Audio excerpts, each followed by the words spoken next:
Bom, voltando então para essa nossa tarde de estudos, né? Que, aliás, é o que a gente mais faz. Ainda bem, né? Ainda bem que tem gente que se dedica ao estudo, porque senão o mundo estaria totalmente perdido mesmo. Já está, né? Meio perdido. Mas a gente, pelo menos, tenta sustentar isso. Bom, o que nós estávamos vendo, então, antes de terminar, né? Foi, deixa eu pegar aqui.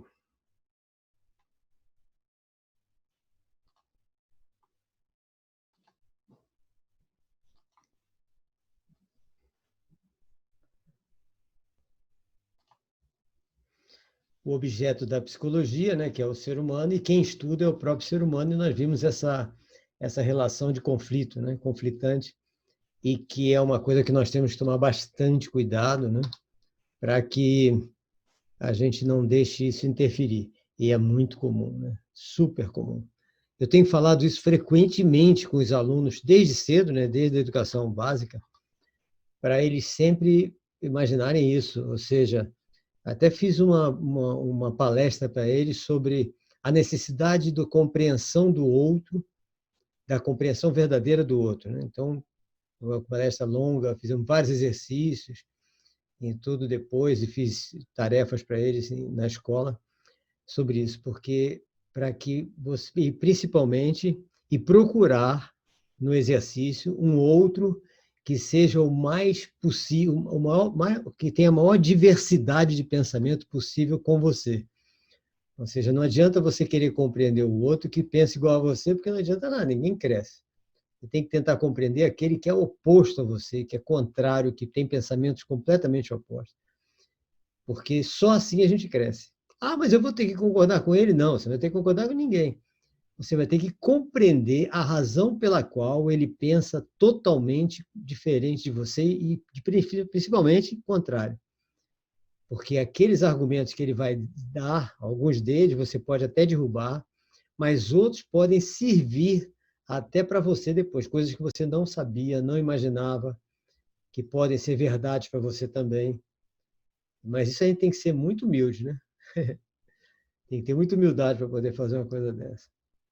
Porque às vezes a pessoa tem medo da sua opinião, achando que é insegura e tem medo de ouvir a opinião do outro para não perder.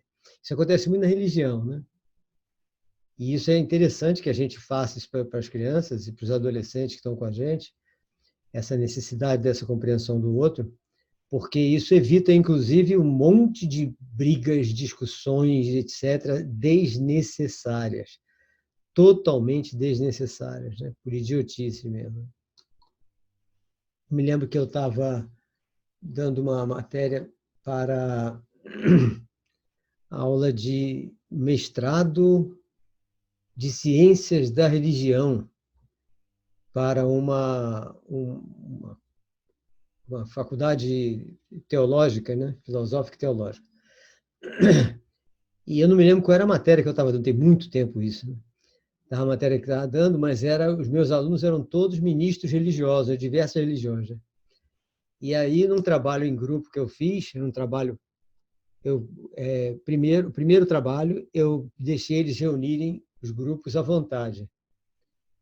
E aí, quando foi a apresentação, quando acabou a apresentação, eu disse: o que vocês acharam da apresentação de vocês? Eles disseram: uma porcaria.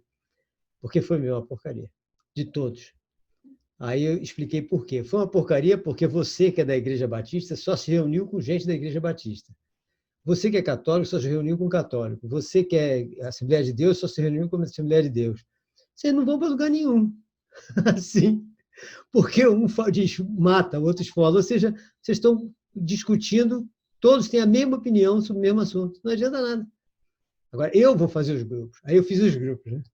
Disse, eu só quero que vocês não se matem tá? Entre si. E aí botei cada um de uma religião diferente. Não tinha ninguém com religião repetida, já que o assunto era religião. Né? Ninguém com religião repetida. E não tinha cristão só não, né? Tinha espírita, tinha... Quer dizer, espírita é cristão, né? É uma ciência. Tinha espírita, tinha... como é que é? Aquele testemunho de Jeová que não aceita... não aceitava Cristo, né? Considerava outra coisa. Tinha várias religiões diferentes, inclusive nos pensamentos básicos. Nossa, eu tentei botar o máximo possível de diversidade. Foi ótimo o trabalho que eles apresentaram. Excelente. Porque cada um defendia o seu ponto, nos seus dogmas, nas suas ideias, o outro rebatia e apresentava as suas. Quer dizer, antes eu fiz um treinamento, né?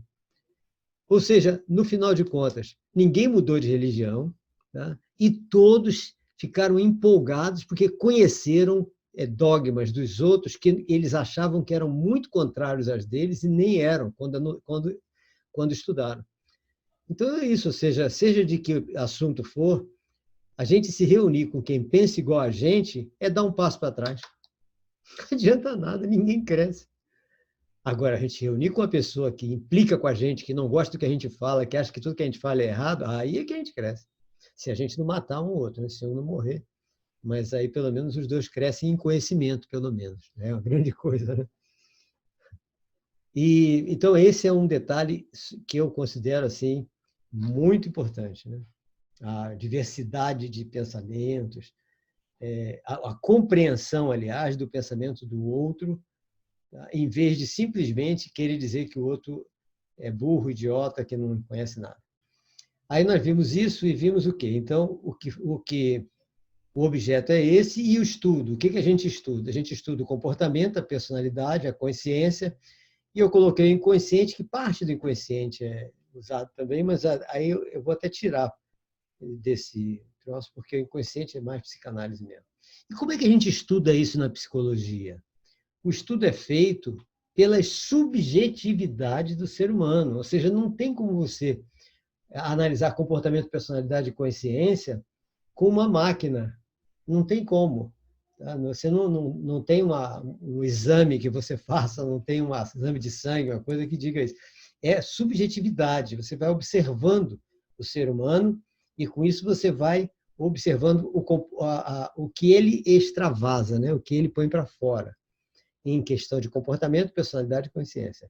A gente sabe, já pela comparação que a gente fez da psicologia com a psicanálise, que a personalidade demonstrada pela pessoa, por cada um, nem sempre é a personalidade real. Porque muitas vezes a pessoa está demonstrando uma coisa que ele quer mostrar, mas ele sabe que não é, ou ele está demonstrando uma coisa que ele pensa que é, mas ele está neurótico e a realidade dele está distante da realidade que ele acha que é, né? Então, a personalidade é uma coisa complicada, tá? Agora, a parte da consciência, a gente analisa em questão de questionamentos, conversas, etc. E comportamento é observação. Agora, tudo subjetividade. Nessa subjetividade, a gente tem os sentimentos, né, que aparecem, a gente observa também, e às vezes é por causa dos sentimentos que as pessoas estão necessitando de um atendimento, de um apoio, etc., exatamente por causa dos sentimentos, né? Outra coisa são as singularidades, ou seja, algumas pessoas têm coisas que são só dela, particulares só dela, né? Que não são comuns ao grupo, né? E tem aquelas coisas que são gerais a todo mundo, são generalidades. Então, isso, para nós, na psicopedagogia, é super importante nós estarmos atentos a isso, que isso a gente tem na nossa clínica e na nossa sala de aula, o tempo todo, né? E quem é pai, quem tem filhos, tem em casa também. Então, a gente, se bem que em casa, as singularidades, a generalidade normalmente não aparece as singularidades, e as singularidades são diferentes das singularidades real. É interessante que é muito comum o filho dar uma impressão errada para a família do que ele realmente é. Porque muitas crianças e adolescentes até, eles só conseguem demonstrar a sua verdadeira personalidade quando eles estão em grupos, nos grupos deles, né? Obviamente, quando eles estão em grupo, eles podem também mudar a sua personalidade para uma personalidade grupal. Isso é comum também, é fácil. Emile Durkheim mostra isso no estudo da sociologia em relação à consciência coletiva, né? Ou seja, a pessoa tem ideias próprias, suas só, mas quando está no grupo, ele mesmo não percebe que as ideias dele mudam, ele não está fingindo, ele assume mesmo Isso é muito comum. E quando você conversa com a pessoa e diz, mas você no grupo estava falando isso e agora está falando outra coisa, às vezes ele se assusta. Por quê? A assunção de uma consciência coletiva não obrigatoriamente é uma coisa forçada. Muitas vezes é uma coisa natural, ele sente mesmo aquilo como verdade. Isso é tão verdadeiro, que você vê, por exemplo, alguém está fazendo um protesto sobre alguma coisa. E naquele protesto, você está junto lá naquele protesto, aquela coisa, acompanhando todo mundo, levantando bandeiras, isso, tudo. Aí, de repente, aquele protesto começa a aquecer, você é uma pessoa pacata. Aí, de repente, as pessoas partem para uma agressão e você parte também, porque você foi no ímpeto e foi assumindo aquele comportamento agressivo que você não tem. Isso eu vi claramente acontecer, e depois eu perguntando a determinadas pessoas, elas não souberam me explicar por que elas fizeram isso, numa greve das barcas lá em Niterói. Tem pouco tempo isso, porque eu era criança, e eu tenho só 73 anos, então tem pouquíssimo tempo. E eu me lembro que tinha colegas da minha idade, eu devia ter 13, 14 anos, que estavam comigo, e eu me afastei imediatamente do grupo, né? E esses colegas entraram e eles foram com o grupo e eles ajudaram a tacar fogo na casa do tal do carreteiro, que era o dono das barcas. E eles não sabiam por que eles tinham feito isso. Depredaram o imóvel, tudo. Eles foram, depois conversando com eles, não sei, a gente sentiu vontade, sentiu que a gente tinha assim mesmo, mas vocês são tão pacatos quanto eu. Eles não sabiam por que tinham assumido aquele comportamento, aquela personalidade. Então, isso é uma coisa interessante no sentido de pesquisa, né? Da gente analisar. Agora, é triste, né? Isso mostra o quanto o ser humano é facilmente manipulado. A manipulação humana é muito fácil. E isso também afeta nós na psicopedagogia, porque o nosso interesse na psicopedagogia é exatamente o desenvolvimento das nossas crianças, o desenvolvimento mesmo, né? Nós temos 3 objetivos, né? Nós temos como objetivo, ao treinar professores, ou ao estar numa sala de aula, ou ajudar no atendimento das crianças, etc., nós temos o objetivo de que esteja sendo garantida a aprendizagem verdadeira de todos eles, né? Que esteja sendo, eles estejam sendo desenvolvidos para terem capacidade de ter a sua própria autonomia e que haja seja promovida a socialização entre todos eles. Então, esses 3 aspectos são aspectos que nos interessam muito, né? São aspectos que a gente precisa estar atento. E, volta e meia, para isso, a gente esbarra em algumas particularidades que atrapalham esse caminho. Quando essas particularidades são coisas de manipulação das pessoas, nós temos que analisar bastante, porque, às vezes, essas manipulações são tão fortes, que você dificilmente desarma elas. Você vê agora pelas mídias, né? A mídia, aliás, agora não, né? A mídia sempre fez isso. Você vê que a mídia, por exemplo, não falando no termos de hoje, para não causar polêmica, né? Porque hoje todo mundo está com fácil irritação e fácil disseminação de ódio, então você não pode falar absolutamente de um lado, de outro, de coisa alguma, porque dá um rolo danado, tanto na área religiosa como na área política, né? Como em outras áreas também. Então, eu me lembro, por exemplo, que a Globo foi quem elegeu Collor e foi quem destituiu Collor. Uma emissora só. Ou seja, a mídia, Globo porque era, aliás, ainda é, né? Ainda é a maior e mais de melhor qualidade e mais poder de fogo, né? E mais poder de penetração também no Brasil todo. Então, a mídia, em geral, a mídia que tiver com essa penetração toda, ela, se for dirigida com qualquer tipo de intenção, ela consegue. Muito dificilmente, uma mídia de penetração total tem dificuldades de manipular o povo. E a manipulação vai desde a venda de roupas, né, a venda de qualquer tipo de produto, né, para lucro próprio, a destruição de verdades que não são convenientes, né? Uma verdade não conveniente é destruída com a maior facilidade.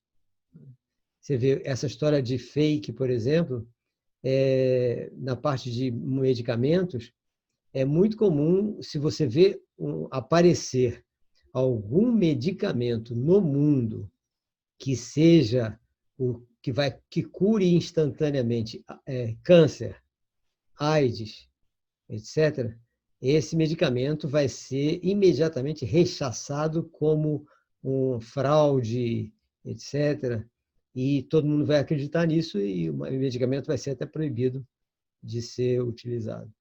Isso a gente vê. Para quem quiser ler sobre isso, eu acho que eu não sei se eu já falei para vocês, tem um livro muito interessante. Não sei se já mostrei a vocês.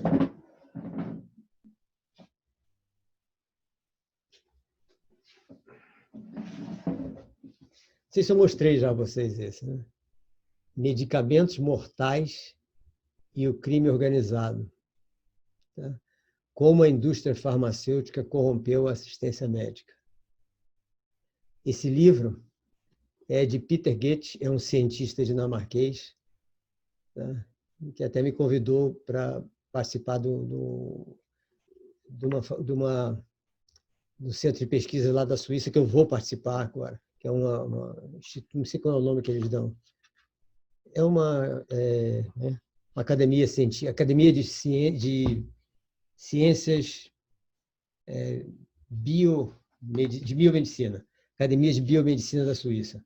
Aí eu vou participar.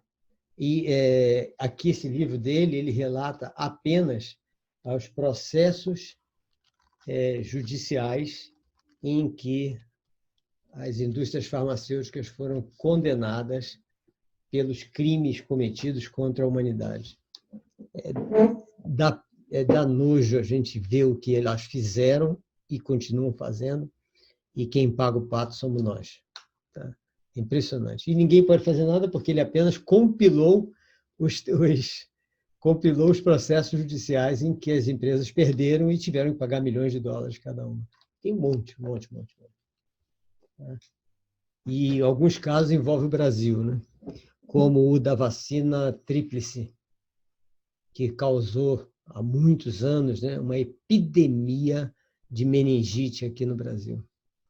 Ela foi proibida no Canadá, laboratório Merck, um dos mais famosos, né? Foi proibida no Canadá porque deu surto de meningite. Aí eles mudaram o nome e mandaram para a Grã-Bretanha.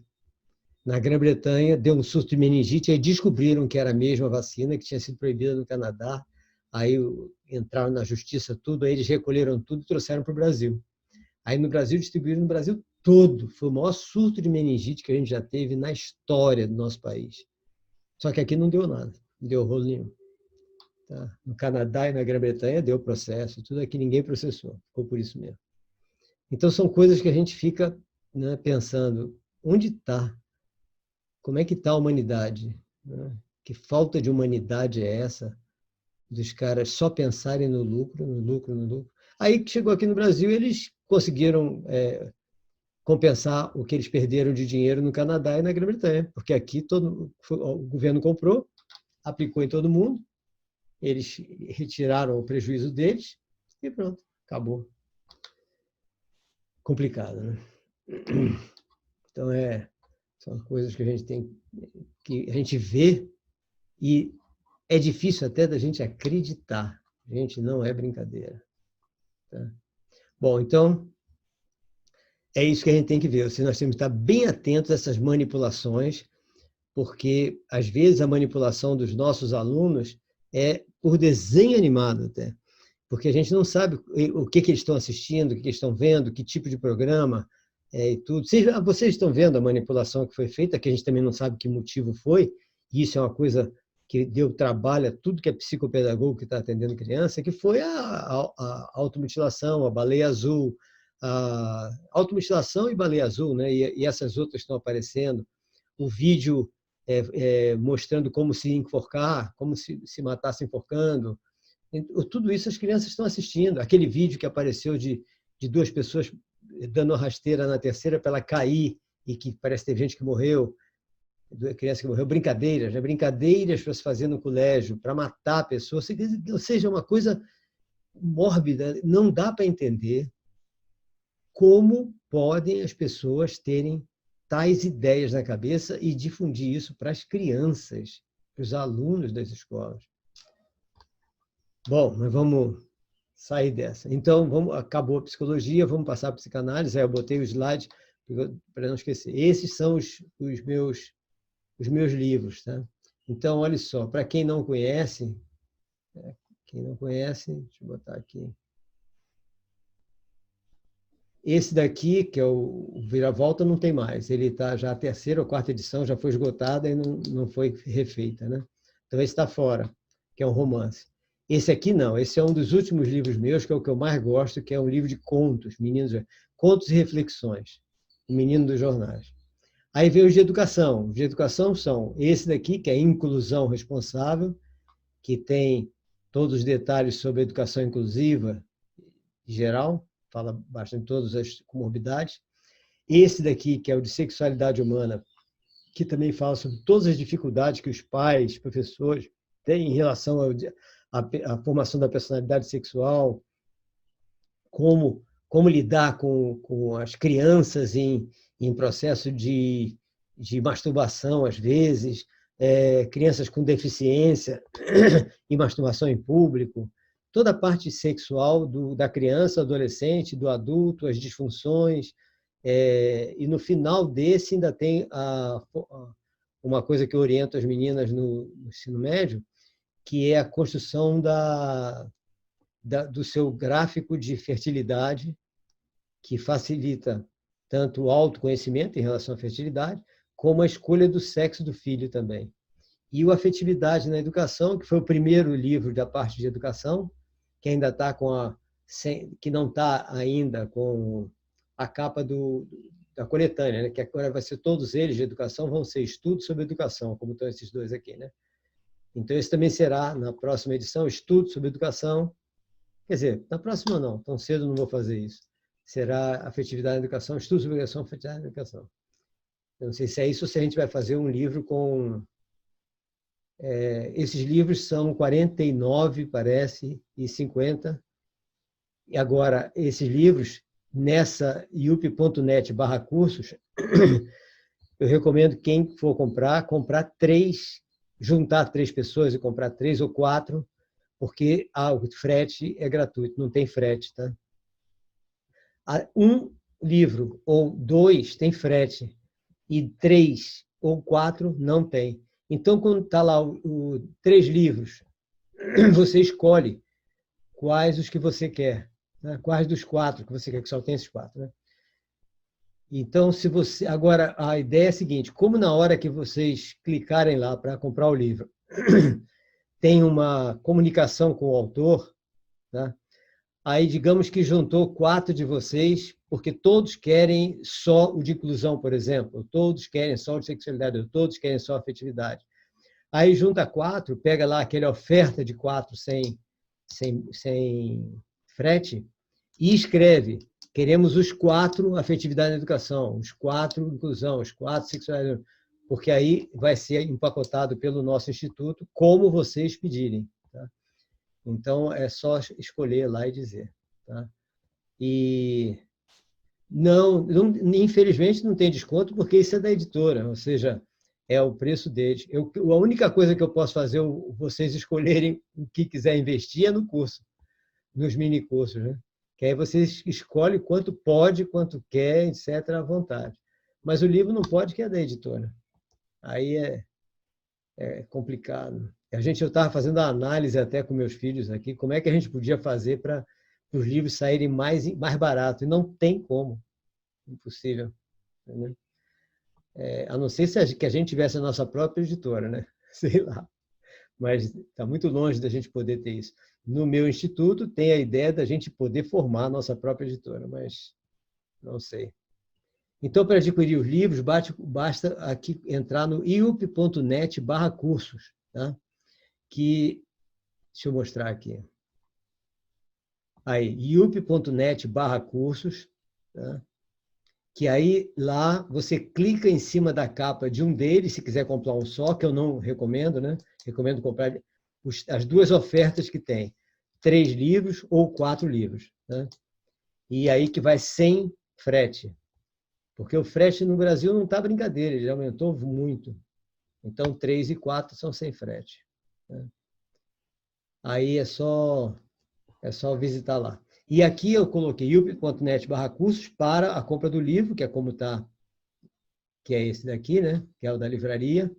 Agora, para vocês que se inscreverem nos cursos, nesse curso nosso, por exemplo, agora, tanto pode ser por aqui também, yupi.net/cursos, e clicar lá em inscreva-se já, ou passar um WhatsApp para meu filho, para Eric, e combinar. Pronto, aí ele inscreve vocês, põe no grupo lá imediatamente, tá? E como é dia 11, 12, 13, aí você já pode se inscrever, já está aberto, já tem um monte de gente inscrita já, então já pode fazer a inscrição, para garantir. E o outro curso vai ser só daqui a um mês depois desse, né? Esse é 11, 12, 13, e o outro é só no mês seguinte, segunda semana, né? E a gente ainda está estudando qual é o próximo, para ser uma continuidade de conhecimentos, né? Que é o que mais a gente precisa. Então é isso. Bom, agora então vamos ver a segunda parte da história nossa, que a gente começa exatamente com isso que nós falamos, né? Das sentimentos, singularidades, generalidades, que é como a psicologia precisa analisar o comportamento, a personalidade e a consciência, né? E vamos ver o seguinte: como é que a gente vai fazer essa análise do comportamento, personalidade e consciência baseado em sentimentos, singularidade e generalidade? Como? É exatamente vendo a atenção, aquilo que nós vimos, né? Aquilo que nós conversamos. A atenção, a memória, a imaginação, a sensação, a percepção, a vontade e o pensamento. Então, tudo isso é o que nós vamos ter que estar atentos. Atentos porque muita coisa aí pode ser enganosa pelo fato da consciência coletiva, como nós falamos, né? Essa parte aqui, generalidades, que pode, em vez de ser generalidade, ser uma ausência de personalidade própria, ou seja, inconsciente, né? Às vezes a ausência de personalidade própria é uma coisa inconsciente. A pessoa, sem querer, ela se perde, né? Isso é comum acontecer. Eu me lembro de uma coisa que é interessante a gente conversar sobre isso também, que isso pode acontecer com vocês. Se bem que era adulto, a situação era num adulto, mas eu já vi isso numa criança, que é essa adulta, uma senhora, que ela se levantou numa instituição que eu estava fazendo um atendimento coletivo, e ela disse: eu sou infeliz. Aí eu perguntei: sim, por quê? Ela quis dar um depoimento, né? Não, eu sou infeliz e eu não sei por quê. Eu não sei por que eu sou infeliz, mas eu me sinto infeliz. Eu já pensei até besteira, e a gente já faz besteira, é suicídio, né? Aí, mas você pode escrever? Eu posso? Não, olha, a minha vida, eu moro com meu marido e minha sogra, e eu faço tudo. A gente se dá muito bem mesmo. Eu me dou muito bem com minha sogra, muito bem. Eu e meu marido, a gente é namorado desde criança. Nunca nós tivemos uma briga, de jeito nenhum, não, absolutamente. Nunca. Todas as coisas que ele pensa em fazer, eu também penso. Tudo que ele quer, eu também quero. Minha sogra também, tudo. Ou seja, ela descreveu uma coisa que para muita gente é a personalidade ideal, é a situação ideal, né? Ou seja, ninguém briga com ninguém, ninguém discute com ninguém, todo mundo concorda com tudo. Quando ela acabou de falar, eu disse: exatamente, já sei por que você é infeliz. Você não existe. Você desistiu de você. Esse é o problema. E isso a gente encontra o tempo todo, gente. Nós temos que estar atentos nisso, porque isso a gente encontra o tempo todo. E eu já encontrei em criança, em adolescente, aliás, em criança não, em adolescente. Ele disse: você desistiu de você, você não é você nem sabe quem você é. Você sabe qual é o filme que você gosta? Você sabe qual é a comida que você gosta? Você prefere pizza ou churrasco? Você não deve saber. E ela olhando para mim e concordando, né? Ela pasma assim, né? E concordando. Disse: você não deve saber isso, porque você assumiu a personalidade de seu marido e de sua sogra. Como é que você vai ser feliz? Você não sabe quem você é, você não se descobriu, você não se colocou para fora. de jeito nenhum. E como tem gente que desistiu da própria personalidade. Gente, eu tenho encontrado, não é muita gente assim, né? Mas eu volto e meio encontro uma pessoa assim. E essas pessoas são as mais perigosas em termos de suicídio, de desistir da vida. Porque ela tem tudo o que ela quer.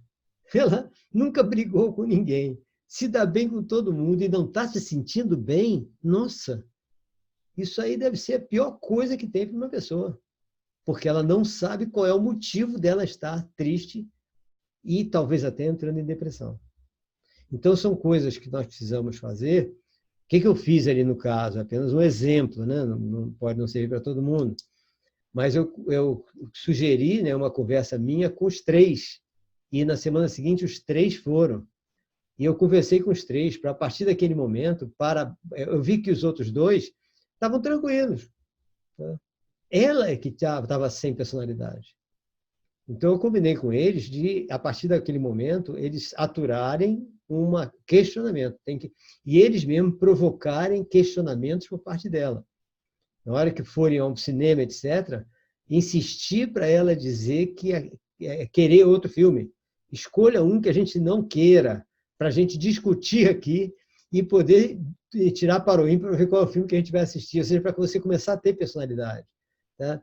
Vamos ao restaurante, escolha um que você sabe que a gente não gosta muito. Ou seja, provocar uma oposição para despertar a personalidade dela. Deu certo, graças a Deus. Podia não ter dado, né? Porque foi a segunda vez que eu fiz isso. A primeira vez foi com um casal, não tinha sogra no meio. Foi com um casal que hoje mora no Rio Grande do Sul. Aliás, é mesmo, eles moram no Rio Grande do Sul e eu tenho ido várias vezes e nunca mais encontrei com eles. Mas eles são de Porto Alegre, eu estou indo só a Passo Fundo. Então, essa é uma das coisas também, falta de personalidade. Que um de vocês falou sobre isso, né? Que é aquele negócio da pessoa assumir a personalidade do grupo e perder a sua própria personalidade. Que é exatamente isso. Né? Então, são coisas que a gente tem que estar atento. E por isso é que é bom estudar, a gente focar um pouco na psicologia, né? Porque é através do estudo da psicologia que a gente chega a isso. Agora, para que a gente possa estar atento a isso, atenção, memória, imaginação e tudo, a gente vai ter algumas abordagens. Tá? Então, as abordagens que nós já passamos por elas, né, por algumas delas, são principalmente essa abordagem behaviorista, a abordagem cognitivista, a gestaltista, a analítica e a humanista, além da psicanálise, né? Que a psicanálise é considerada também dentro da psicologia, né? Embora seja uma abordagem completamente diferente. Então, a abordagem behaviorista, todas essas abordagens são abordagens, então, importantes para nós termos e podermos levar adiante o nosso trabalho de percepção, de observação de tudo isso, né? Que está acontecendo. Então, vamos voltar, então, a behavior, né? Para a gente fazer uma análise mais profunda dele, né? Como nós vimos. Nós vimos aquela parte de Skinner, vimos os estímulos, resposta, reforços e punições, e discutimos sobre aquela parte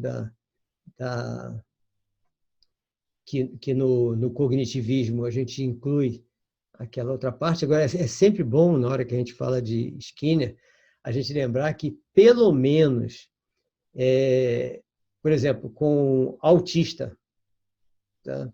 Com crianças autistas com deficiência intelectual, crianças deficientes intelectuais, ou seja, crianças e adolescentes com alguma síndrome ou transtorno que reduza a sua capacidade de entendimento do que se fala, etc., nós não temos como fazer a parte cognitiva.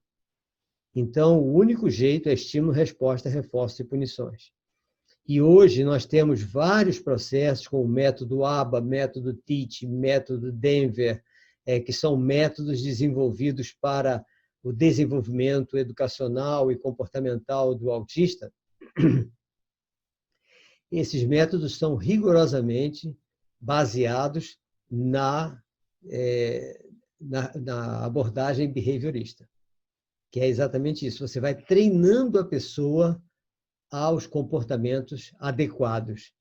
Então, você reforça todos os comportamentos positivos e você faz de alguma maneira que não haja reforço, naturalmente, né? Que haja um reforço negativo, que haja uma espécie de punição, não é bem punição, mas é um desacerto, já que você não pode, que a criança não entende a sua explicação.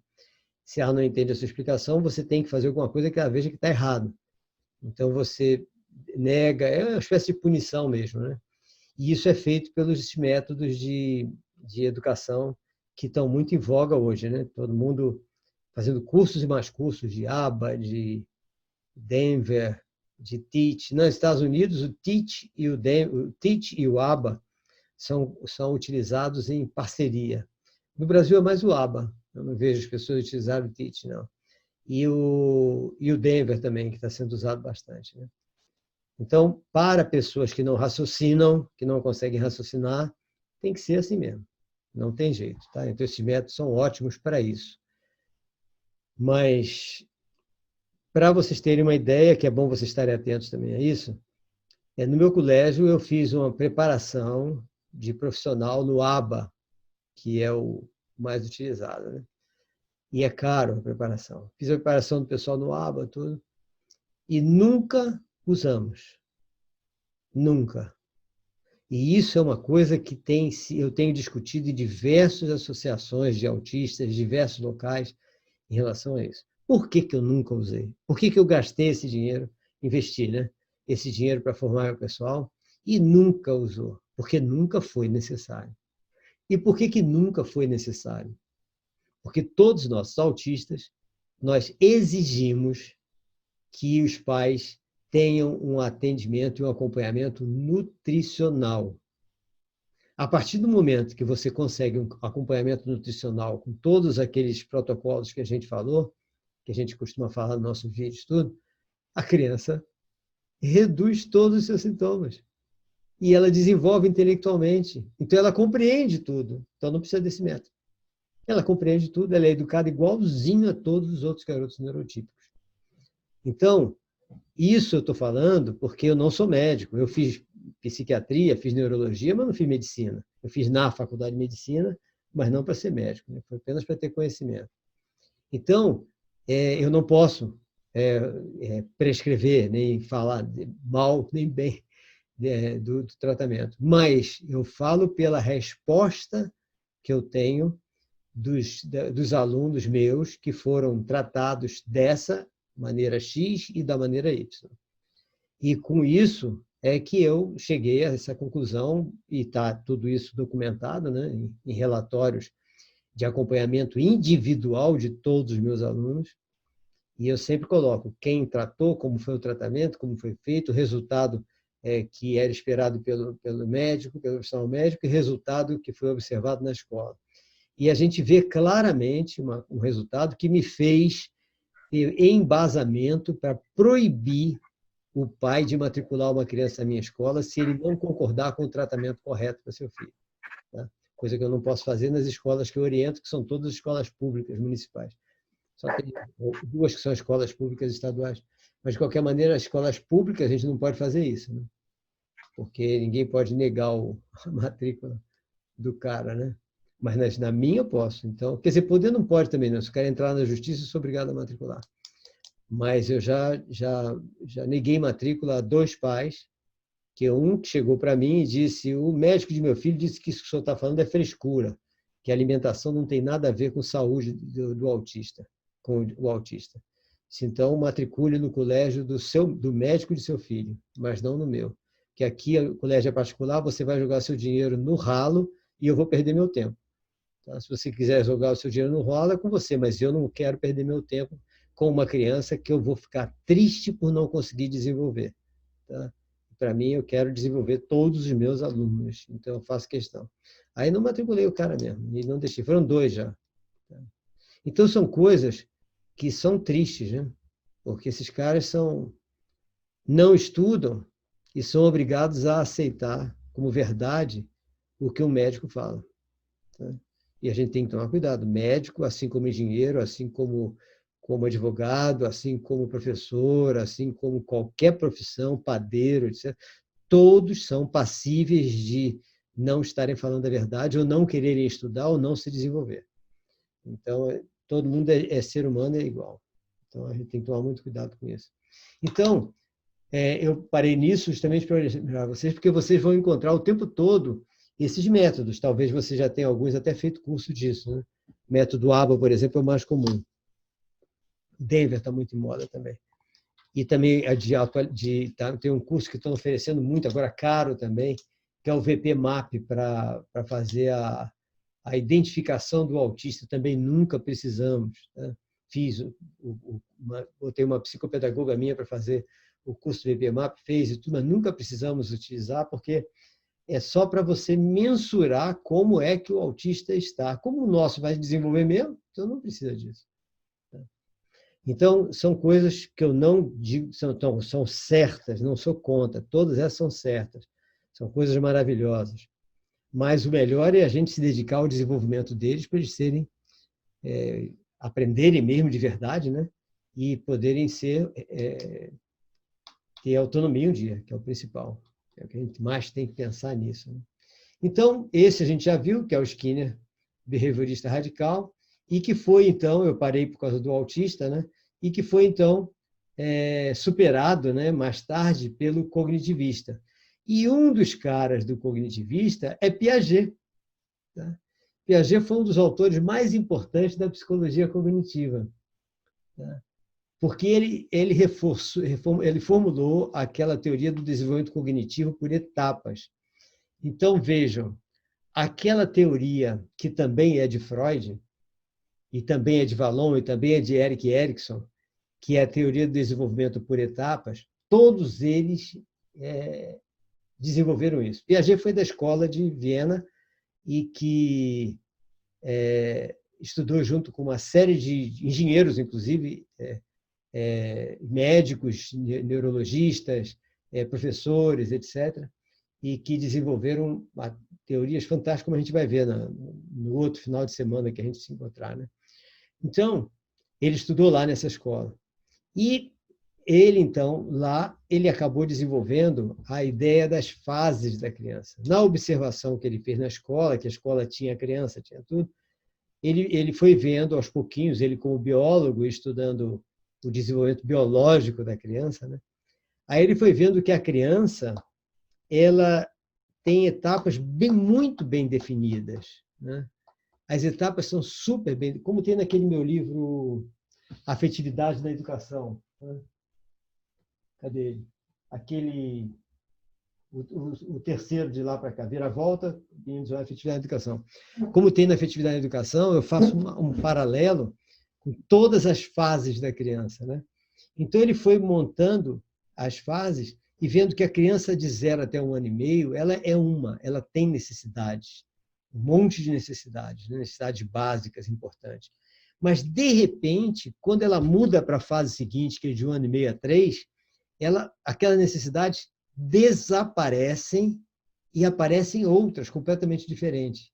É como se tivesse morrido uma criança e nasceu outra com 1 ano e meio, que vai viver até 3 anos e vai morrer e nascer outra de 3 anos em diante. Ou seja, cada fase é completamente diferente nas suas necessidades básicas. Tem sentido. Por quê? Quando a criança nasce, ela está formando as redes neurais. Né? Quer dizer, muitas já estão formadas, né, desde a fecundação, mas ela está formando as redes neurais. E essa formação das redes neurais dela vai ser aos pouquinhos. Então, significa que quando ela tem poucas redes neurais já funcionando bonitinha, ela tem necessidades básicas, como a primeira necessidade, que é a sensório-motora, né? que começa com 8 meses, 9 meses, 1 ano e meio, por aí, a sensório-motora, e que, ao mesmo tempo, é a necessidade de satisfação pela boca, que é o Freud viu, né? E, então, cada um deles viu por um foco, mas viu claramente que o momento da mudança é o mesmo. Seja por que lado você olha a criança, isso é interessantíssimo. Né? Não interessa o lado que você está olhando a criança. Tá? Na realidade, as fases são muito bem delimitadas. Então, por exemplo, chega a 1 ano e meio, mais ou menos, né? É delimitada, mas a idade varia de criança para criança, né? Algumas mais tarde, outras mais cedo. Mas a primeira fase, que Freud chamou de fase oral, né? Então, fase oral. Quando muda completamente as necessidades dela. Então, isso é uma coisa tão bacana, mas tão bacana, é espetacular isso. E você percebe claramente isso na criança. E você tem que estar atento para não fazer besteira. Porque, deixa eu até botar aqui as fases. Eu vou mostrar depois. Segundo Freud, Vallon, que são os dois principais, que Vallon interage com o Piaget. Então, eu vou ver, se não tiver isso, eu vou pegar um slide que eu mostro depois todas essas fases que estão nesse meu livro, Afetividade e Educação. Né? E ali eu coloquei uma síntese de todos os teóricos, mais a observação minha mesmo, que com 6 filhos e 8 netos, dá para a gente ter uma massa de manobra de observação bem grande. Né? E fora as crianças do colégio. Né? Então, é bem interessante essas fases. E cada fase tem uma coisa diferente. Então, é bem interessante isso. Né? E aí, o Piaget, o que ele disse? Ele é do cognitivismo, né? Ele formulou essa teoria de desenvolvimento cognitivo por etapas e ele colocou a alteração do comportamento da criança é pelo reforço, ou pela punição, ou pela aprendizagem e mudança do padrão de pensamento. Então, essa aprendizagem,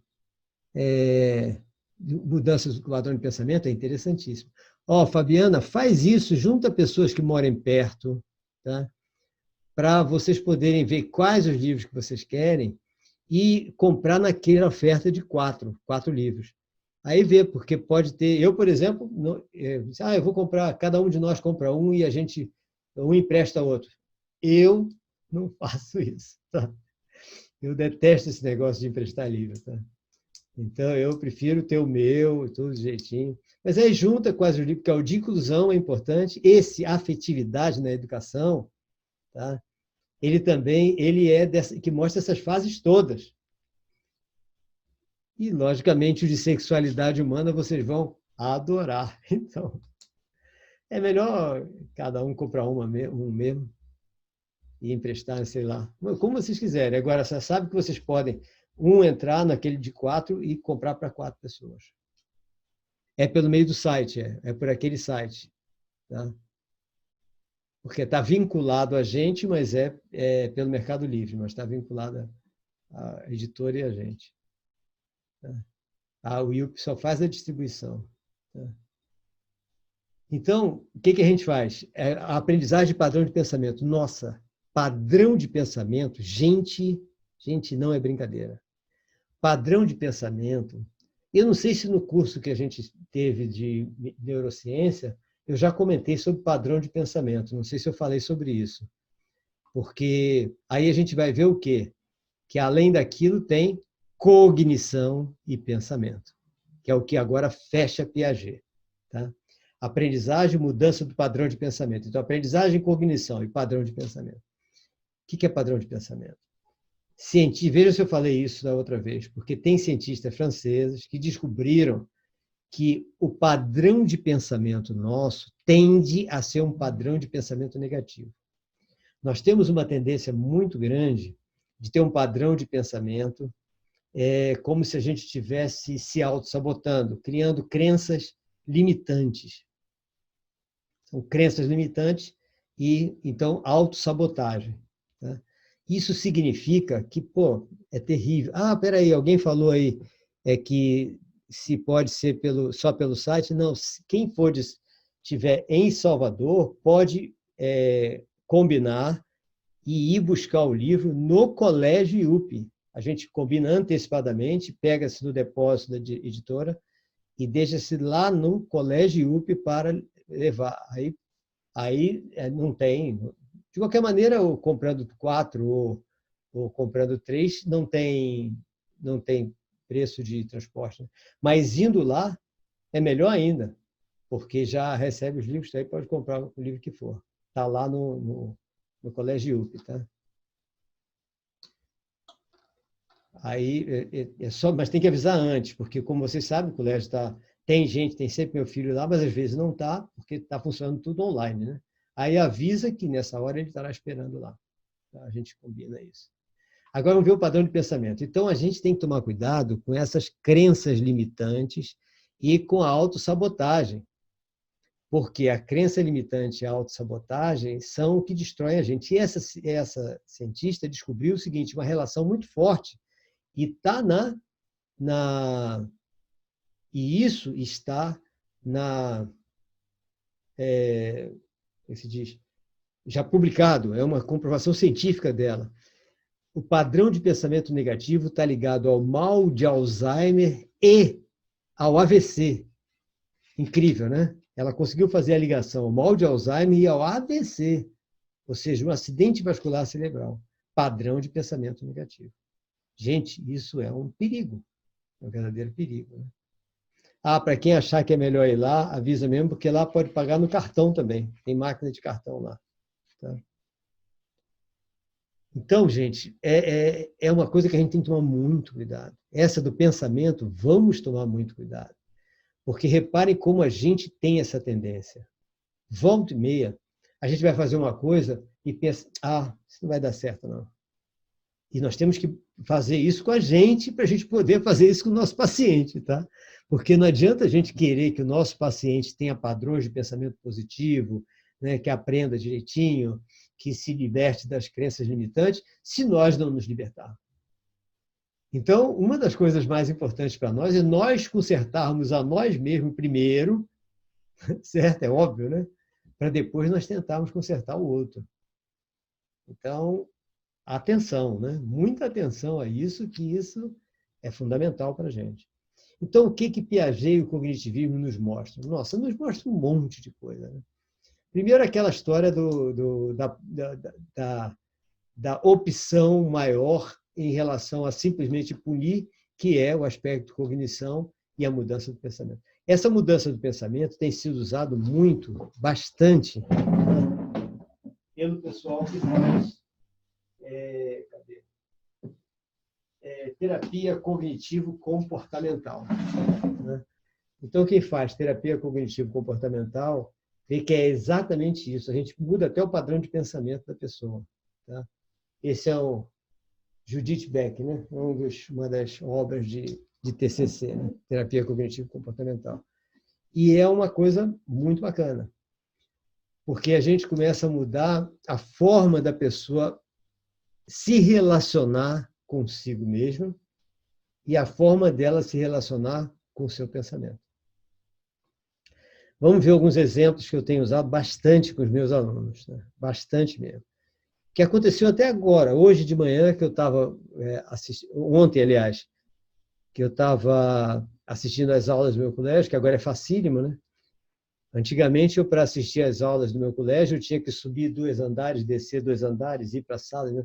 Hoje, basta eu olhar aqui no WhatsApp e nas salas virtuais, que eu, sem sair daqui, eu estou assistindo todas as aulas, só apertando o botão e mudando de sala para sala. Então, ficou fácil. Então, eu estava assistindo às aulas e estava vendo os alunos, os adolescentes, apresentando os projetos que eles estão fazendo em relação à feira de ciências que eles vão apresentar. Tudo bem. Um dos professores de laboratório, que é um dos professores estimuladores da pesquisa, que no colégio nós temos uma matéria, que eu recomendo que todos façam isso, que tiverem possibilidade, né, nos seus colégios, que chama-se laboratório, ou seja, não é um laboratório de alguma coisa. A aula, o nome da matéria é laboratório, em que nessa aula os professores eles estimulam as crianças o tempo todo a fazerem alguma coisa, a pesquisarem alguma coisa, a desenvolverem, sempre visando as 2 feiras de ciências, uma agora em setembro e a outra na terceira semana do ano seguinte, do ano letivo seguinte, né? No meu colégio é assim, você começa o ano letivo, 3 semanas depois tem a Feira de Evolução Científica, que é porque as crianças que no ano anterior apresentaram em setembro a Feira de Ciências o seu trabalho, elas, a partir do término da Feira de Ciências, começa a 4ª unidade, ela continua trabalhando naquele trabalho, naquela pesquisa, entra pelas férias adentro e quando for voltar a aula no ano seguinte, ela faz uma apresentação do que evoluiu o pensamento dela a partir da Feira de Ciências do ano anterior. Isso é bacana porque estimula todos os alunos novos com essa ideia de pesquisa científica, de desenvolvimento intelectual. Aí os alunos novos são vacinados, né? Já entram vacinados e já começam a se pensar nisso também. Né? Então é uma coisa bacana. Mas aí o que acontece? Quando eu estava assistindo às aulas, um dos professores que ainda não aprendeu isso, né? Tudo que o aluno falava, os grupos falavam, né? A nossa pesquisa é sobre isso, isso, isso, a nossa ideia. Aí ele diz, não, isso não vai dar certo. Isso não pode dar certo. Isso aí pode ser que não dê certo, pode não dar errado, pode dar errado. Essa mistura que vocês vão fazer pode ficar muito líquida ou muito seca. Isso pode acontecer. Isso. Meu Deus do céu, eu estava assistindo aqui, eu não podia fazer nada, porque eu não posso, eticamente, né, entrar no meio da aula e dizer, professor, calma. A Auxiliana, tira a dúvida, sua escola fica na ladeira de São Cristóvão, que vai para a Liberdade? Só, você está descendo a ladeira de São Cristóvão e vamos que o ônibus ou o caminhão que você está perca o freio. Aí ele cai dentro do colégio. Entendeu? Ou seja, Não, exatamente naquela curva. É naquela curva. Eu sempre passava por aí para eu ir para a Liberdade, eu pego o Cieiro, aí passo por aí pela frente da escola do senhor. Você passa subindo, né? Subindo, Descer é que é perigoso, porque se perder o freio, você cai dentro do colégio. Descendo vai para o Largo do Tanque, né? Exatamente. É naquela curva. Ali só é ruim de estacionar, viu? Para quem vai de carro é horrível. Para quem vai de ônibus é facílimo, porque tudo que é ônibus passa ali. Sei, obrigada. Nada. Aí, Fabiana está botando os alunos para correr. Quem? Sim. Aí o que aconteceu? O professor botando os alunos para correr, desesperando todo mundo. Eu não tive dúvida, né? Eu anotei os troços todos e amanhã, depois de amanhã, segunda-feira, eu vou reunir todos os alunos, todos os grupos, e estimulá-los, porque já estão todos desestimulados, todo mundo achando que não vai dar certo, que vai fazer. Meu Deus, ainda bem que foi só um professor, o outro não, estimula tudo, mas esse, meu Deus do céu. Então tem isso, né? A gente às vezes vê pessoas e todos passam por... Você vê que não adianta, todos passam por treinamento comigo, todo início de ano, a gente faz uma semana ou mais de treinamento, não só. Às vezes eu junto 2, 3 colégios, né? Para a gente fazer esse treinamento em conjunto. E às vezes não adianta. Bom, então o que aconteceu? Desestímulo. O nome da escola é Colégio IUP. Tá? Rosane, que perguntou, né? Colégio IUP, IUPE. Aliás, naquele slide eu botei, né? Deixa eu botar aqui. Cadê?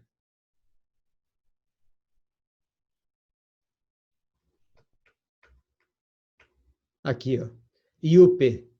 Então, é o Colégio IUP, esse IUPE aí, que é iup.net/cursos. E o site do colégio é iup.net. É só isso. iup.net é o site do colégio. Quem quiser saber como é o colégio, é só entrar em iup.net, que já está no site do colégio. iup.net/cursos é o meu instituto, ou seja, a parte dos cursos, dos livros, da nossa livraria e tudo mais, né? Que é esse. Então, o que nós temos que fazer? Nós temos que mudar o padrão de pensamento. O padrão de pensamento desse professor, por exemplo, está uma negação, ou seja, desestimula todo mundo. Tá?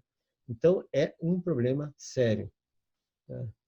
Lembra de quem vai lá no colégio avisar quando vai e quais são os livros que quer para já mandar deixar tudo preparado. Tá? Então, são coisas que realmente nós temos que mudar. E esse padrão de pensamento nós temos que mudar primeiro na gente. Então, tomar muito cuidado para a gente parar com essa história de achar que não vai dar certo. Gente, eu tenho chamado os alunos que têm entrado em desespero, como exemplo, teve um grupo que foi fazer uma pesquisa e teve até alunas de colégios públicos lá de Ceaba, na Chapada Diamantina, que eu também oriento, né? E que aconteceu a mesma coisa. Não, mas eu já fiz 3 vezes, não deu certo, eu sou um fracasso. Eu digo, olha, peraí. Não existe fracasso. Vamos fazer uma coisa? E é isso que eu quero passar para vocês, esse negócio. Olha só. Andréia, fala com o Eric no Zap, exato. Não, não é Ladeira do Guarani, não. Ladeira do Guarani é a outra ladeira. A ladeira do meu colégio é a ladeira de São Cristóvão. Tá? Não é a ladeira do Guarani, é a outra colégio, é a outra ladeira. Tá? É aquela que os ônibus todos passam numa curva fechada. É a ladeira de São Cristóvão. Né? Então, nós temos que tomar cuidado com isso. Então, pensamento é uma coisa que a gente tem que estar muito atento a isso. Aí eu disse, troque a palavra. Em vez de fracasso, substitua fracasso por aprendizagem. E não é verdade? Quando você fracassa, vamos que você tem um projeto e o projeto fracassou. Tá? Aí, o que acontece? Iraildes, sim. Pode falar, assim que terminar a aula, a gente conversa pelo Zap, para as informações todas, para a gente não falar agora. Tá? Pronto, fala com o Eric no grupo dos cursos, exato. Tá. Espera aí, só um instantinho. O pessoal vai pedir informação para você sobre a compra do livro, tá? Direto no colégio. Aí é só dizer o nome do livro, tudo. Cada um é R$ 49,50 e lá tem cartão. Mas como é que vai vir no colégio, Caio? Você anota tudo para a gente deixar com o Caio. Okay. Já avisei a ele. Então, ele anota tudo de vocês lá e passa para Caio. Que Caio que fica no colégio. Então, se a gente troca por aprendizagem, porque toda vez que a gente fracassa, a gente não aprendeu alguma coisa? É só a gente analisar todos os passos que nós demos até ter o fracasso, que a gente já sabe alguma coisa que a gente vai precisar mudar. Então, com isso, só em mudar a palavra, em vez de fracasso, a aprendizagem. Ah, mas eu fracassei 30 vezes. Não, você está aprendendo. Cada vez, a não ser que você não esteja analisando. Mas cada vez que você diz que fracassou, foi uma aprendizagem que você teve. Aí, se na segunda vez, tendo tido aquela aprendizagem, você teve mais um fracasso, significa que você aprendeu mais um pouco. Vai ter uma hora que óbvio que você vai acertar. Então, a coisa é só trocar o nome. E olha, essa troca do nome, ela é tão certa, que é como se fosse é neurolinguística. Isso é um processo neurolinguístico, certo? Porque na neurolinguística a gente estuda exatamente isso. A troca de determinados nomes, você engana a sua própria mente. Você está enganando a sua mente, né, na neurolinguística. Por exemplo, há um processo neurolinguístico importantíssimo que eu também uso na escola, que é o mesmo processo do cognitivismo e de Piaget. Criança com deficiência. Aí você passa uma tarefa para ela, você faz a avaliação diagnóstica e verifica qual é o nível de entendimento que ela está na sua matéria. Digamos que seja ensino fundamental, anos finais, em que tem várias matérias, cada uma com professor, né? Aí você é professor de matemática. Aí você faz a avaliação diagnóstica e vê, esse aluno não está no nível dos meus alunos neurotípicos. Ele está no nível de oitavo... não está no nível do oitavo ano, está no nível de terceiro ano, quarto ano, quinto ano. Está muito atrasado. Está em multiplicação e divisão só. Aí você passa um monte de exercício para ele no nível que ele está, lógico. Porque a gente nunca pode passar uma atividade para a criança no nível que ele não esteja, que não adianta nada. Nem para você, nem para ele. Aí você passa. Chega no dia seguinte, na hora que ele vai apresentar o resultado para você, aí você vê que tem 5 questões, 5 contas que ele acertou e 5 que ele errou. Esse garoto é deficiente, digamos assim. Estou falando de casos reais, tá? Isso tudo já aconteceu. E eu mostrei para o professor como fazer, porque eu mesmo via o resultado do garoto. Eu mesmo mandei fazer e eu que atendi o garoto. Aí, quando o garoto chegou, eu disse, olha o que eu vou fazer. Aí eu disse, deixa eu ver seu exercício. Cara, que bacana, você acertou todas essas 5 questões. Pô, parabéns, espetacular, ótimo, você vai longe, vai crescer logo, logo. Cara, que bacana, você quase acertou as outras 5, meu. Você quase acertou as outras 5. Eu falei com a mesma alegria que eu falei de que ele acertou as 5 primeiras, com a mesma alegria eu falei que ele quase acertou as outras 5. Isso significa o quê? Neurolinguística. Significa que você falou um sinônimo. Você não disse errou as outras 5, porque errou é sinônimo de quase acertou. Tá? Só que errou, baixa a autoestima do cara. Quase acertou, eleva a autoestima do cara. E um aluno com deficiência, quanto mais você eleva a autoestima, mais ele reduz os sintomas e fica com mais capacidade de aprendizagem. Ele evolui com mais facilidade. E, às vezes, ele dá saltos de evolução. Então, a gente precisa mesmo estar focado na elevação da autoestima do aluno. Então, por isso que nós temos que criar o conceito de pensamento positivo, como disse Piaget, nessa parte da cognitivista, que é uma evolução da behaviorista, né? É justamente porque é assim que a gente alcança o aluno, é assim que a gente alcança o emocional do cara. E a gente precisa alcançar o emocional do cara para que nós tenhamos facilidade em desenvolvê-lo. Então, essa é a ideia. Né? Precisamos muito disso, mas muito disso mesmo. Então, poxa, é uma coisa espetacular essa relação, essa maneira de nós lidarmos com a criança, porque, poxa, muda tudo.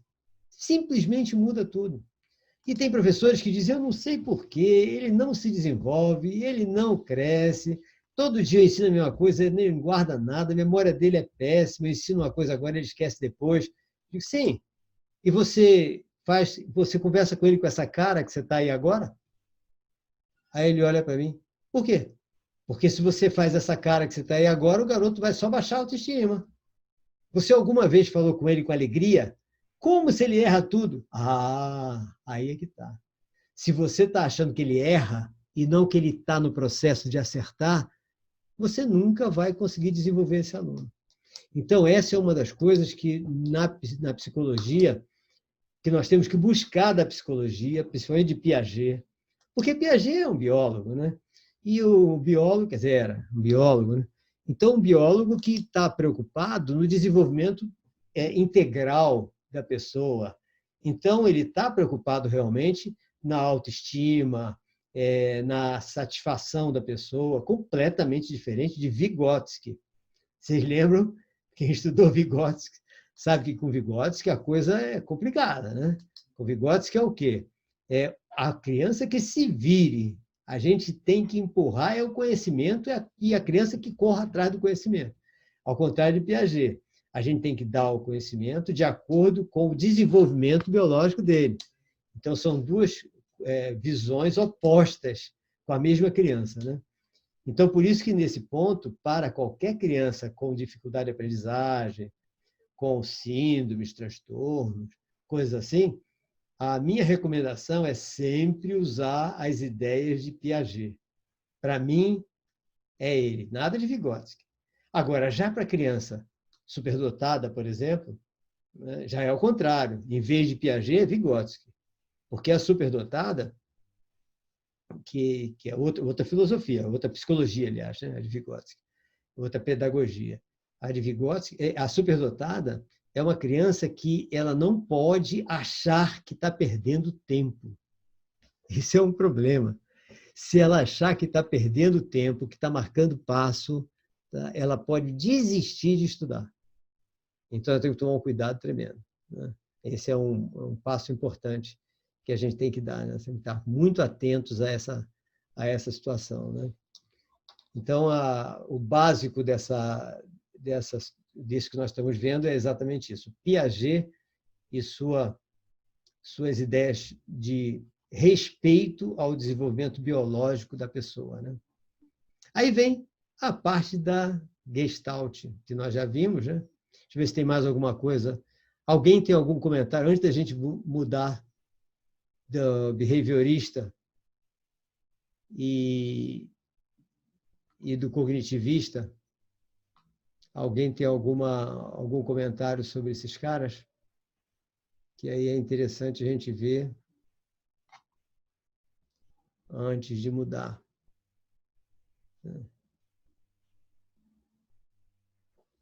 Nada, né? Então, vamos passar para gestaltista, né? Então, aí vem a psicologia da forma, como nós vimos, né? A gestaltista, que eu acho maravilhosa, que é a da arte, da forma. Isso eu acho uma das coisas mais maravilhosas, é a parte da Gestalt, né? Em que a ideia é exatamente tornar explícito o que é implícito. Ou seja, Christian von Ehrenfels é um dos caras que foi um adepto da Gestalt como psicologia da forma de uma maneira fantástica. Então, a ideia é o quê? Você olhar para a criança e tentar descobrir algo a mais nela, além daquilo que ela demonstra, né? Então, é exatamente isso, tornar explícito aquilo que está implícito, está escondido, está bloqueado, não tá mostrando, né? Não quer mostrar aquilo, né? Então, a ideia é ter mais consciência do comportamento aparente em contato com o meio.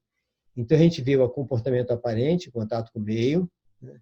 A gente tomar mais consciência disso, tá? E ele coloca uma coisa que eu sou contra, essa ideia dele, né? Que ele diz o seguinte: as profundezas obscuras do inconsciente só podem ser exploradas com iluminação artificial e pela interpretação. Então, Christian von Ehrenfels, é completamente contra a psicanálise, tá? Então, ele achava que a psicanálise é uma coisa de doido, porque você está vendo uma coisa que você não consegue ver de maneira natural. Você tem que sair catando com uma lanterna para poder descobrir o que está dentro da pessoa e tem que interpretar aquilo que está dentro da pessoa e que não dá certo. O que a gente tem que fazer é olhar o comportamento aparente em contato com o meio e tentar ver o que sai daí, segundo ele, né? Segundo ele, o todo é completamente diferente. O todo tem identidade própria. Então, quando você tem uma composição de várias partes, você montou um quadro, tá? Ou montou uma escultura. Então, você fez uma montagem com Lego, aquela escultura toda. Então, ele diz que cada parte que você montou tem uma identidade própria, diferente da identidade do todo. Isso é uma coisa óbvia, né? É uma maneira de ver. Então, ele fala isso como a necessidade de nós estarmos atentos a dois significados diferentes. O significado do conjunto e o significado individual de cada parte desse conjunto, e que esses significados não obrigatoriamente conferem um com o outro. Podem ser completamente diferentes. É a mesma coisa que nós falamos sobre quando a gente falou deu o exemplo de Émile Durkheim, né, na sociologia, sobre a consciência coletiva, né? A gente fala da consciência coletiva, que a pessoa individualmente tem uma ideia e quando está em grupo com as outras pessoas tem uma ideia completamente diferente, né? Então, a consciência coletiva realmente é uma ideia, é uma coisa, né? É uma ideia. Então, o todo é outro, com características próprias do todo, que nada tem a ver com a soma das partes, tá? É uma ideia dele. Bom, vamos fazer um intervalozinho de 15 minutos para relaxar, tomar um café, comer um pedaço de bolo, e 3h30 a gente vem para terminar o dia de hoje, ok? Então, 3h30 a gente volta, daqui a 15 minutos.